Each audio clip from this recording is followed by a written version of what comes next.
Hello and welcome to the 50 Shades of Gender podcast. We get curious about all things gender, sex, and sexuality, as well as relationships, feminism, the inclusive kind, mental health and kink, and all that makes us humans unique and diverse. From body positivity to body dysmorphia, it's all welcome here. Come with us on a journey of inclusion, acceptance, and respect. I'm your host, Esther Lemons. I identify as a cisgender woman, and my pronouns are she and her. In this episode, I'm speaking to Sam Bettens, a musician and lead vocalist of the Belgian band K's Choice, founded in 1992, and also of new Belgian electropop band Rex Rebel. Sam's pronouns are he and him, and he identifies as a transgender man. Find out what that means to Sam in this episode. We also talk about music and creative expression, self-identifying, the benefits of aging, family and relationships, hormone therapy, body image, self-acceptance and being proud of who you are, and finding your voice in a whole new way. It was recorded on the 21st of October 2020. Now let's get into the episode. Hello and welcome. What's your name? Hi, I am Sam Bettens. I identify as a transgender man and I go by he, him, his. Welcome, Sam. Thank you. So it's been a year since you came out and you've been documenting your journey on your YouTube channel, right? How's this been? How's the last year been for you? It's been great. I think I'm one of the lucky ones when it comes to transitioning. Everyone in my world, my immediate family and my friends and pretty much everyone just responded very positively. So it's I think transitioning is a hard road for anyone, but to have so much support and to not have forces working against me, outside forces has been an amazing blessing. So it's been a great year. Awesome. Yeah. I watched a few of your videos just to sort of prepare for the chat we're having. Mm-hmm. And I wondered about one thing. Like you came out as a lesbian, basically, 20 years ago, Yeah. you mentioned on one of your vlogs. And so is that a label you still identify with, or when you felt like when you came out, it all changed and you use, like, is it very binary for you? Is it just kind of changing from one binary to another? That's kind of two questions, but yeah. No, it's a good question because I know my wife asked herself right away, like, wait, am I still a lesbian? Because that's how I identified, and I try not to look at it as not to look at anything in really binary ways, but at the same time, I do feel like I fall into some of those more traditional classic guy things easily. I want to do guy things. I want to be a dad. I had no interest in non-binary identification, for example, and I have the utmost respect and feel the same way about non-binary people that I feel about anybody else. I have the right to identify whichever way you want. But for me, that was never an option. I really wanted to go through life as a guy. At the same time, I feel such a connection to the lesbian community still. I identified as a lesbian for so long, and you know how it is, like you have kids and you go to the school gate and there's another lesbian couple and you spot each other and you're like, oh, we have something in common, we should talk. And it's kind of how you connect and you make friends, and we have a lot of lesbian friends still.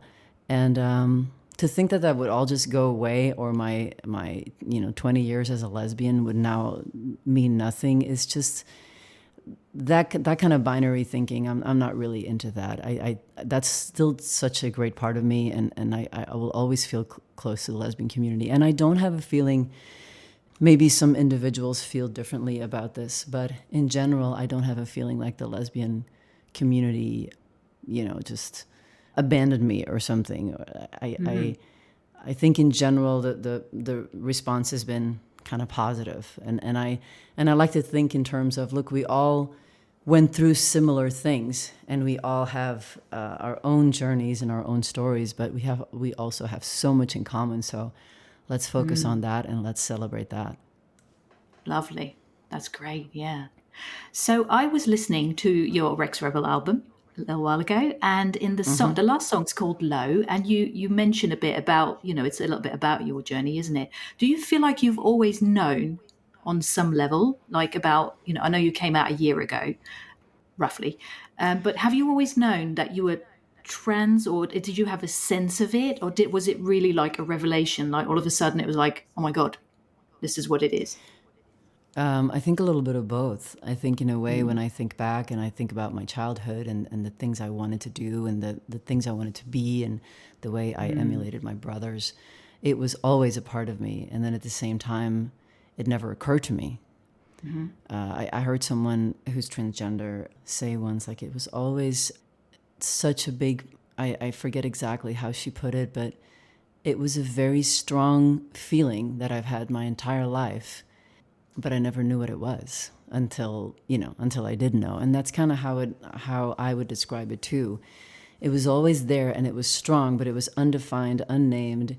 I didn't know it existed even. And so it was never an option. I got breasts when I was a teenager and I thought, okay, well, that's that then.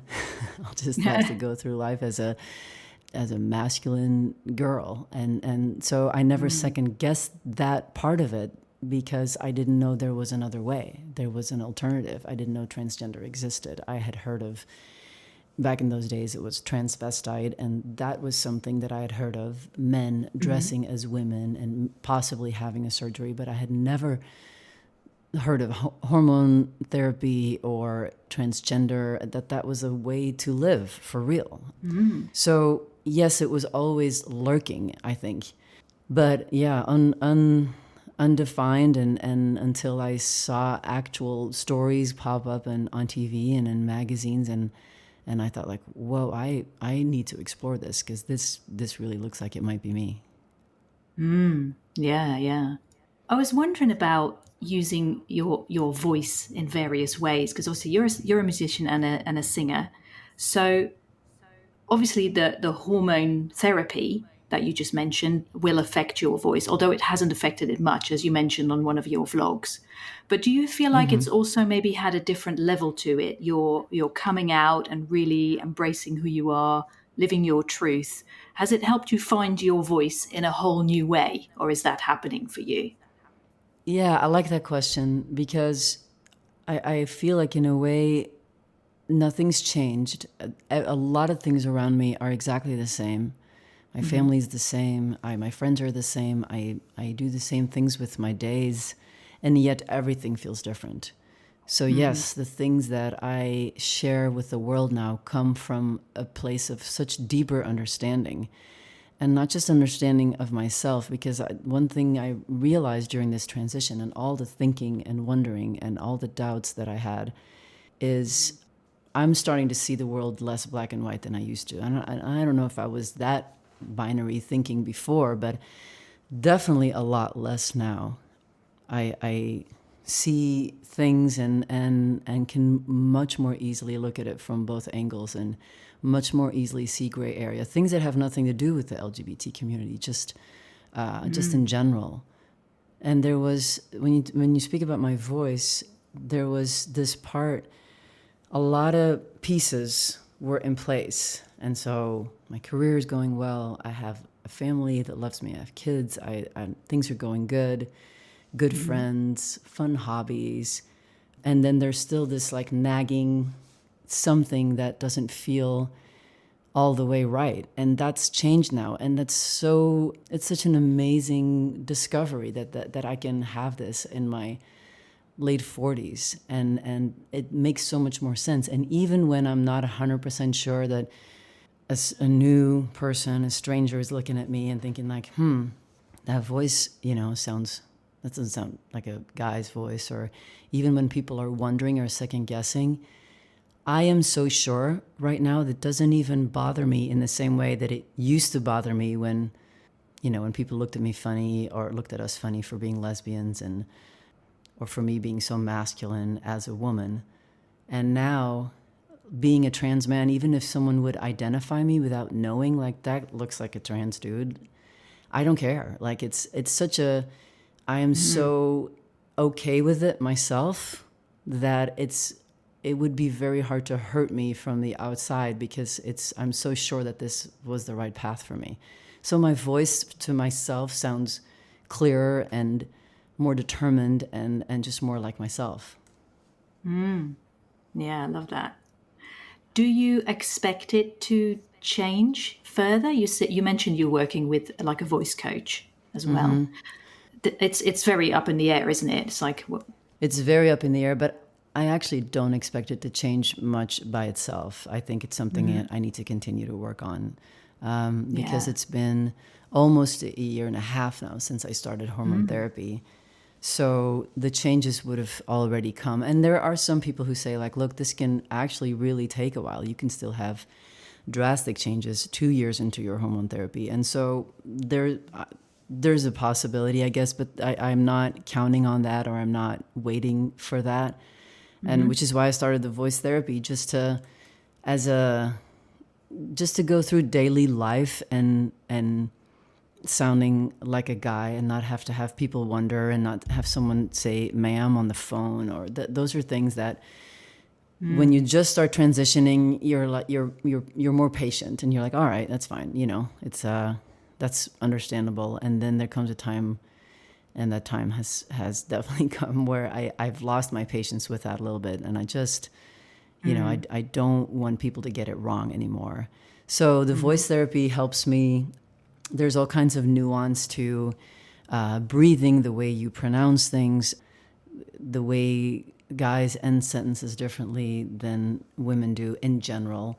So there's all these little generalizations that you can make about the way men talk and the way women talk. And so that's what I'm working on with my voice therapist and accessing, even though my voice hasn't really architecturally really changed, still working on accessing that lower, stronger part of my voice.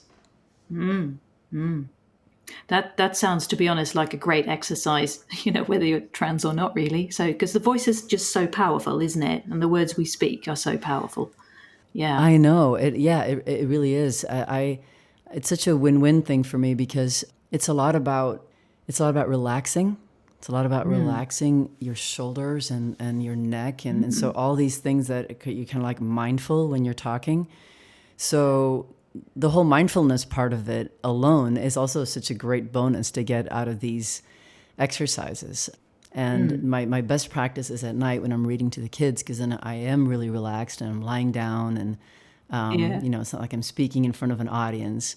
And that's when I really, try to get my lowest voice going and practice little characters in the book and stuff. And so it's been fun.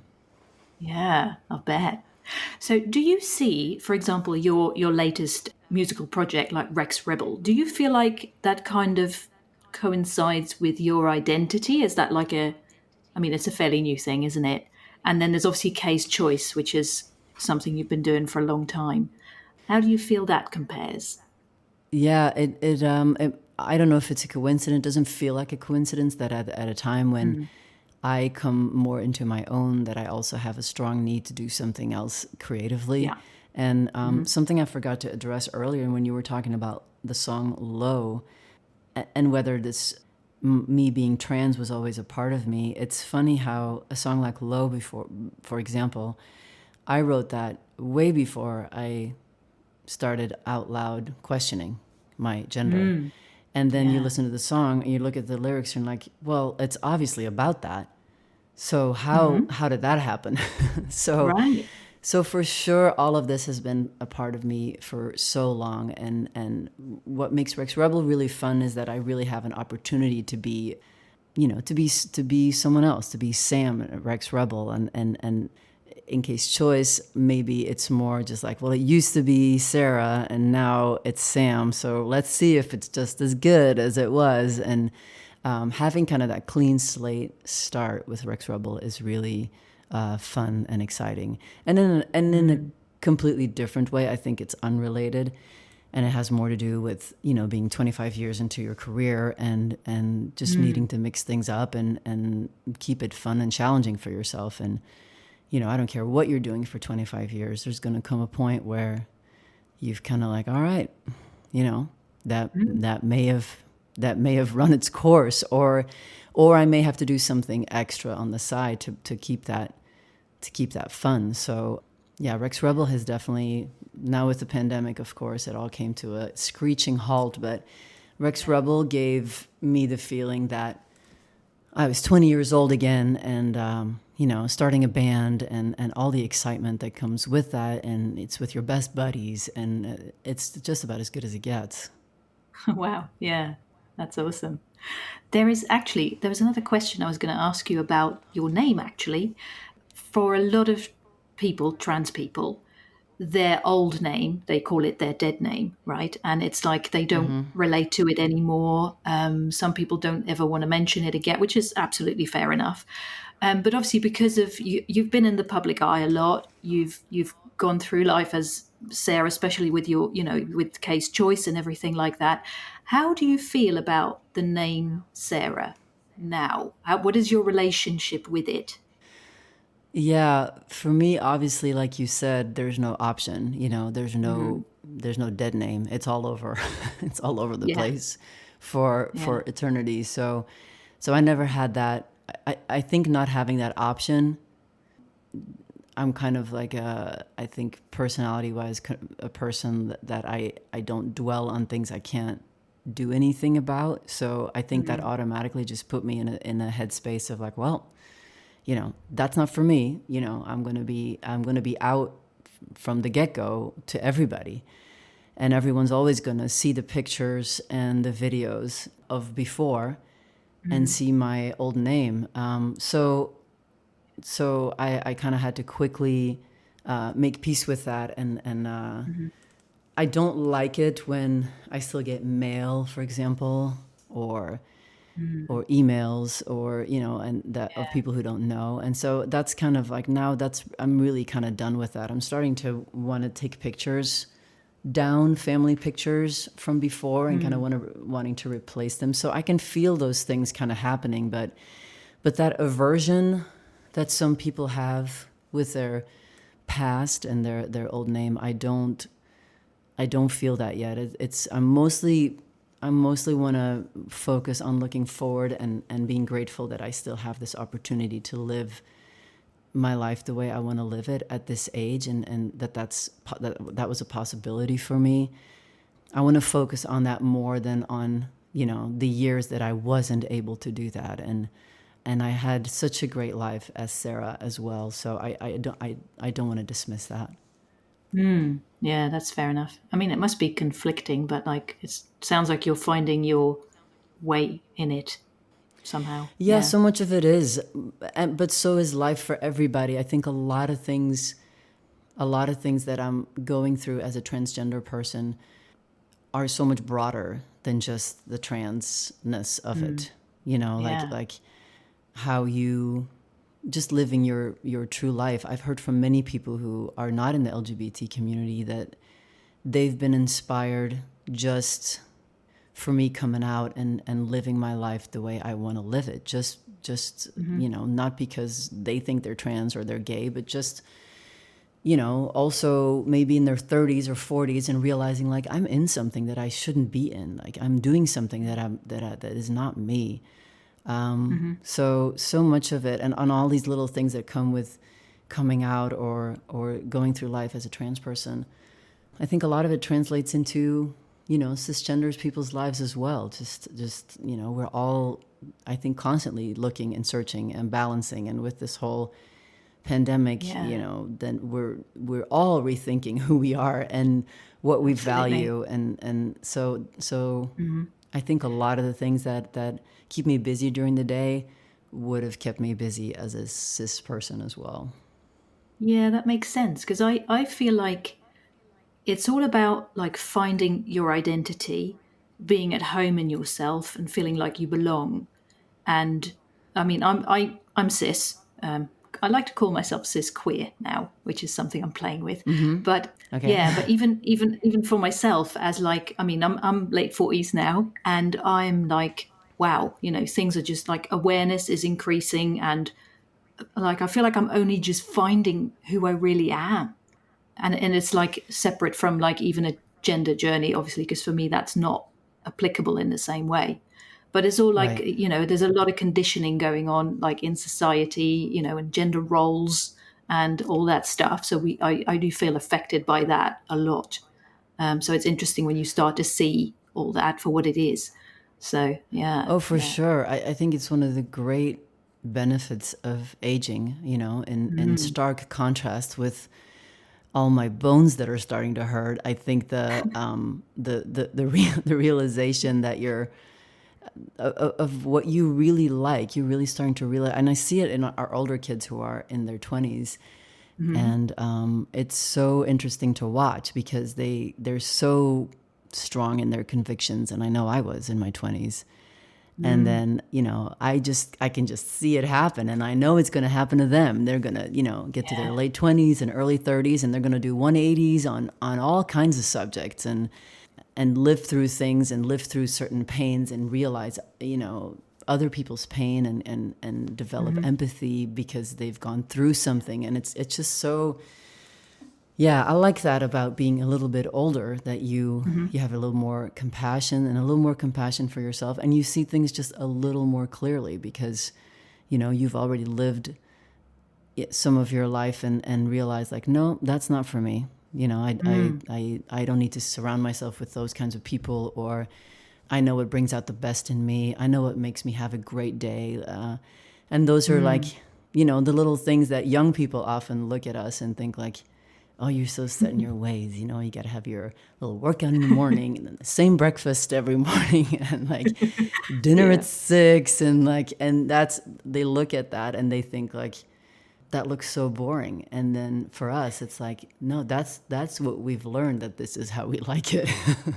Right? That is so funny, really, isn't it? Yeah, yeah, Yeah. yeah, totally. So, speaking of, family, how has your journey and your coming out, how has that affected your family and relationship? It's been, like I said in the beginning, I'm so lucky. I have two older stepkids, and I think it was pretty tough for them just because they knew me as their stepmom for their entire Mhm. childhood.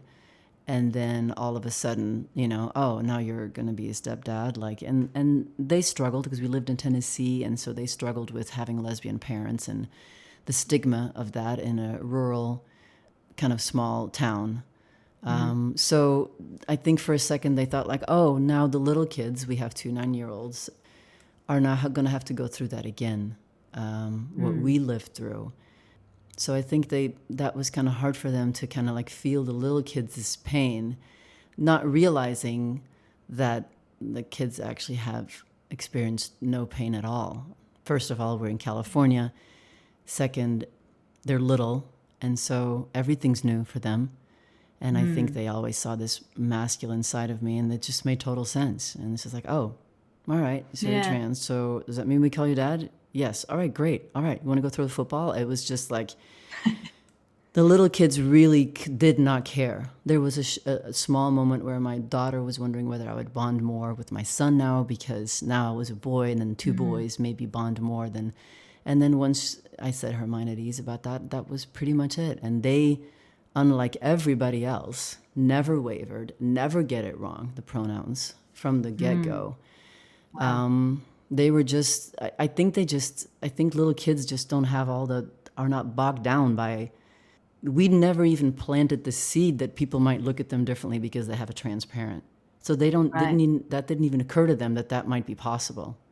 So Mhm. just doesn't matter to them. And then, of course, by the time they go to middle school, or, you know, peer pressure becomes a little higher or something, a lot Mhm. of people won't even know that that I'm a trans person, and they'll just look like they have a mom and a dad like everybody else. So I think it actually, for them here in California, it's going to be so much easier than it was for our older kids back Yeah. in Tennessee. And then my wife was great in the way that she gave me the time to figure it out. I think in the beginning, she struggled a little bit with how obsessed I was with it, which I totally understand because I was, and looking at YouTube videos of other trans guys and reading Mhm. books, and I could barely talk about anything else. And she kind of had this turning point where she realized like this has been ongoing.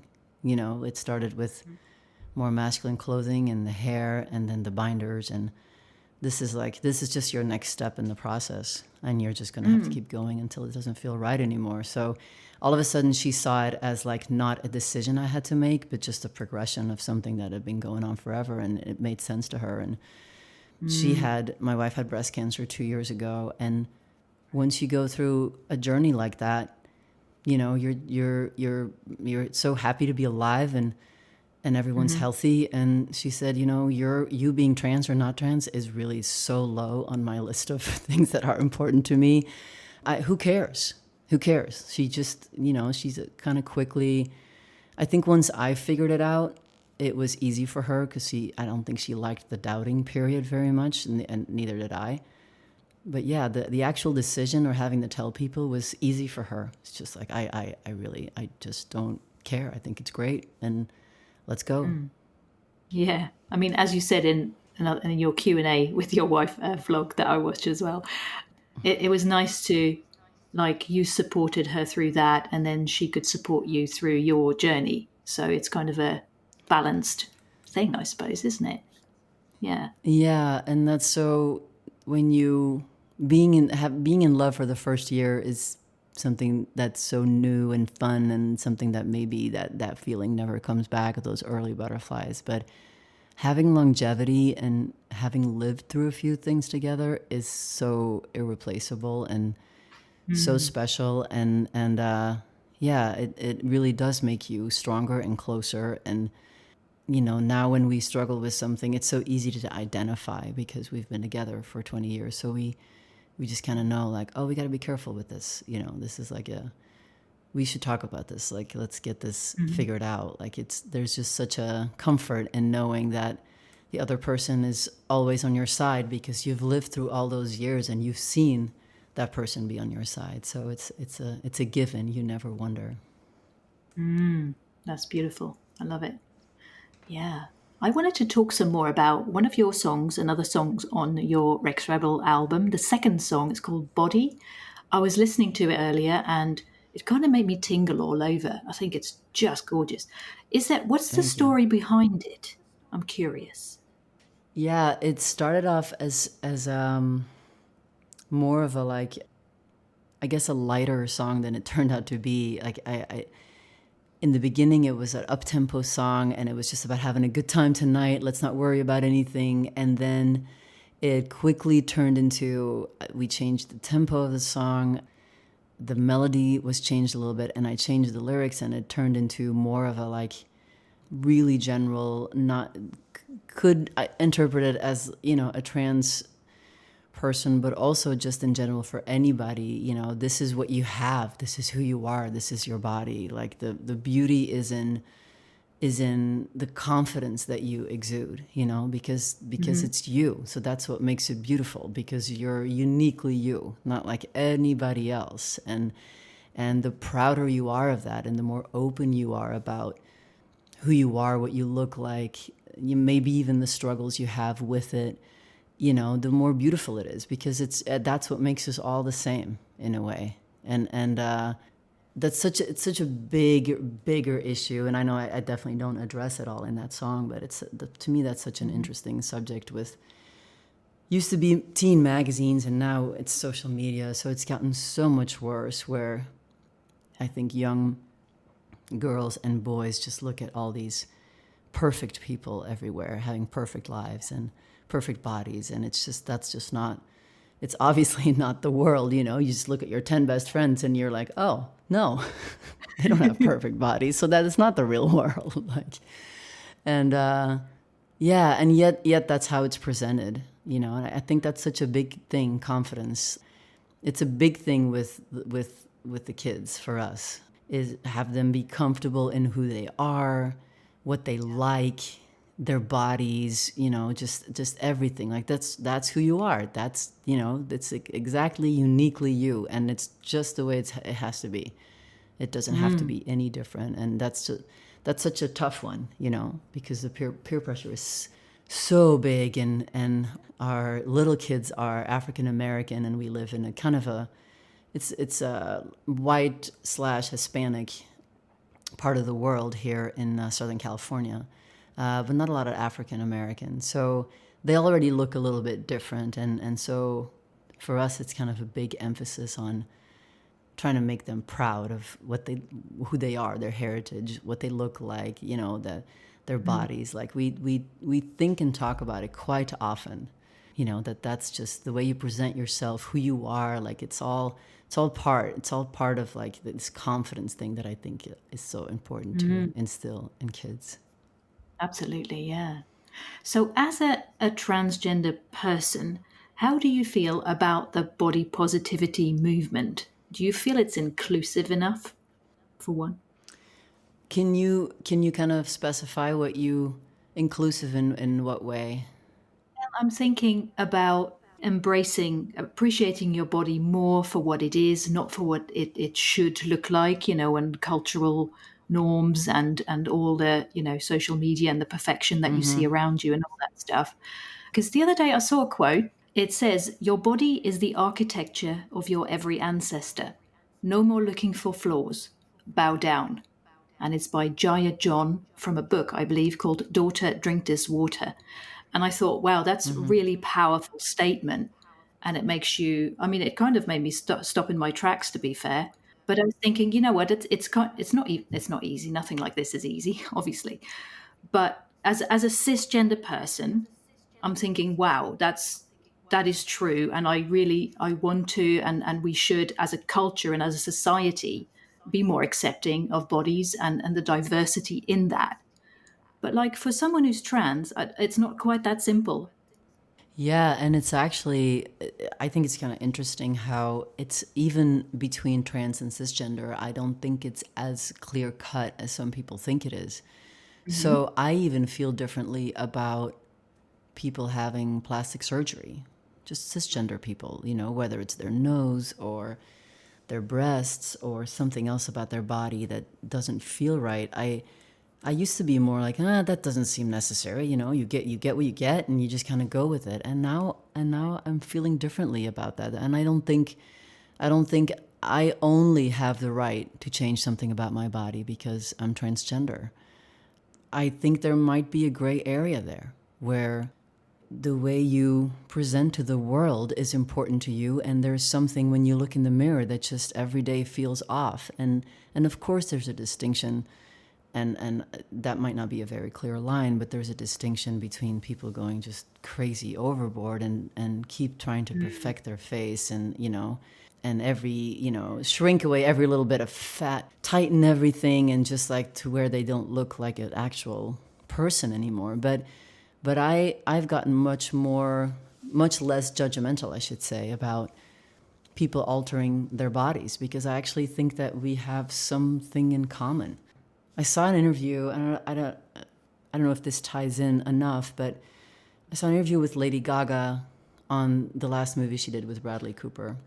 And it was about her looking natural in the movie, with natural hair and hardly any makeup. And when she performs, or even like she's on a late night talk show or something, she's like Lady Gaga, and it's very much makeup and, very extravagant clothing and all that stuff. And she said, he was saying, I don't remember who it was, maybe it was Colbert or something, and he was saying, that she looked beautiful, and that a lot of people responded to that she looked so beautiful naturally. And she's like, yeah, that's great, but that's not how I see myself.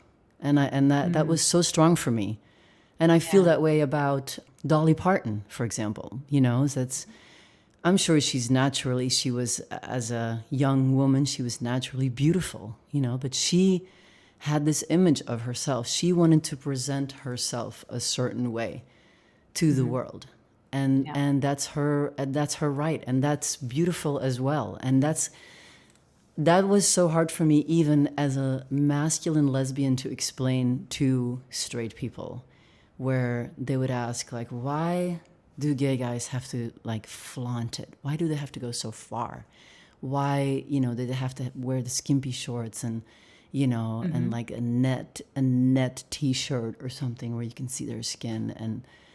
And I would have to explain. I said, for the same reason that I want to wear pants in the morning and not a skirt. It's the same thing. It may be more easier for you to take that I'm just a masculine girl who wears t-shirts and jeans instead of skirts and dresses, that's kind of like, that's not that hard to look at. So for you, it might be harder to look at the gay guy who's, wearing maybe heels even and tiny little shorts and all like tight around his body. That for you, that might be, but that's how he wakes up in the morning and wants to present himself to the world. So who are we and who are you to not validate that? And so, yes, I think to go back into your original question, yes, be happy with what you're given, but at the same time, I think we all have the right to present ourselves the way we feel inside. And if it makes us thoroughly unhappy to where the outside doesn't match the inside, I think we have the right to present ourselves the way we see ourselves. Yeah. Amen to that. I keep saying that a lot at the end of it. That's all right. Wow. So is there, what is next for you?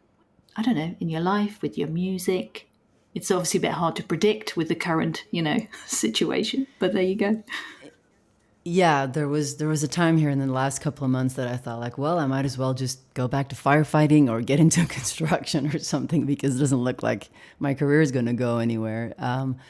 Now I think I've settled a little bit into accepting what's happening and continue to write and really hope that we can and set ourselves up as Rex Rebel to be ready when things open up again, so that we can, pretend that year never happened career-wise and just pick up where we left off and hopefully get some of our momentum back. And yeah, so we're writing, and long distance writing is incredibly labor intensive. It takes us 3 weeks to write something from, between continents that would probably take us 3 hours if we were in person in a studio together. So, but it's all we got. So we're doing that. And then I'm writing country songs with a producer in Belgium as well.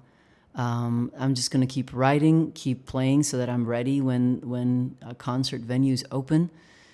And yeah, just be good to go when the time comes that we can that we can play again. I thought about going in a different, like really kind of if this goes on till the end of 2021 and we really can't play festivals or anything, I really got to come up with something. But at the same time, this is one of the things the pandemic is definitely making me see. This is what I want to do. I want to play in front of people. I want to make music. So I'm going to keep trying to get through this time and setting myself up to be ready when the time is right. Cool. Yeah. Well, I hope you come to the UK sometime so I can come to your me gig. Too. Me too. That would be great. Yeah, because I found the other day, I think as I've mentioned to you, I found a gig ticket, because I keep all my tickets. I got all my stubs in an album, and I found a ticket from a Case Choice gig from 1999. So I was like, yay, oh, wow, that was awesome. That's cool. I love that. I love it.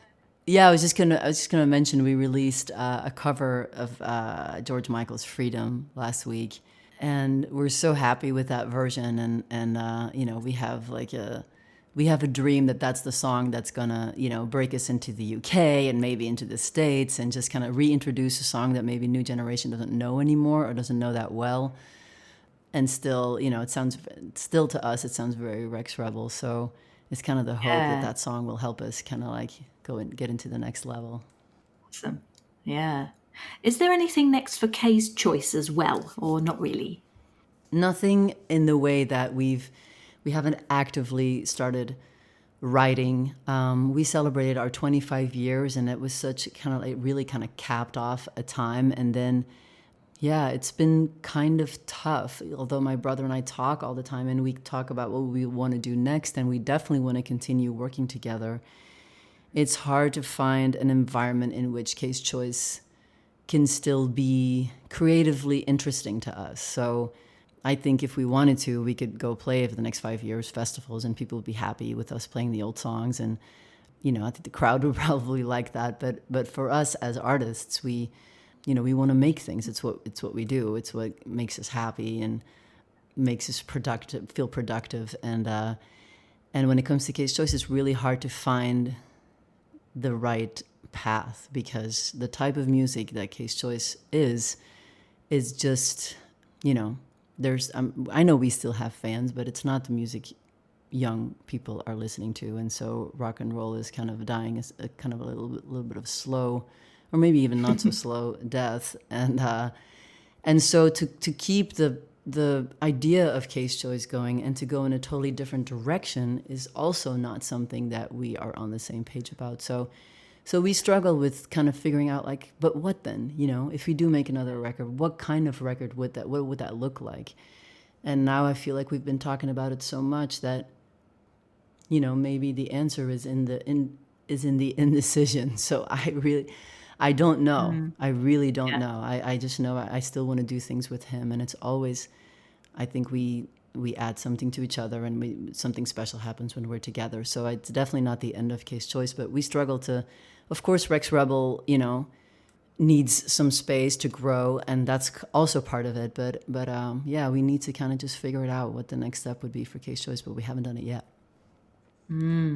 Oh, well, we'll have to wait and see then, I guess. Yep. Yeah. Brilliant. Oh, so is there anything you'd like to share as we wrap up? Is there anything that we haven't talked about or that you haven't said that you'd like to add? Let me think. I think we covered a lot of topics. I think one important thing that I always, and we touched on it, and that I want people to take away is that, yes, we are all individuals and everyone has their different story, but I dream of LGBTQIA plus being one, being a community that supports each other and celebrates the things that we have in common, and celebrate our differences and see the differences and acknowledge them. But even within the transgender guy community, there's like different factions, or those who, think that bottom surgery is necessary and those who don't. And just focusing on, there's so much polarization in the world right now, and especially in America politically, that this is really a part of my life where I wish that people would just come together and say, like, yeah, we are all, we're all a little bit different from the norm. Turns out most of us are actually a little bit different from the norm. So, let's make that the theme and not what sets us apart. Yeah, for sure. Yeah. Wow. Well, thank you so much for talking to me and taking the time to talk to me about all this. It was my pleasure. I really enjoyed it. You can find out more details on the website at 50shadesofgender.com/Sam, where you can also read the transcript. And you can find out more about Sam on casechoice.com and rexrebel.com, as well as on his YouTube channel, Sam Bettens, where he has been documenting his transition journey. Thank you for listening to the 50 Shades of Gender podcast. You can find us online at 50shadesofgender.com and on social media. If you'd like to support us, please consider becoming a patron on Patreon. Plans start from only $1 a month. Visit patreon.com/50 Shades of Gender for more details. We hope you will listen again. Until then, stay curious and open-minded.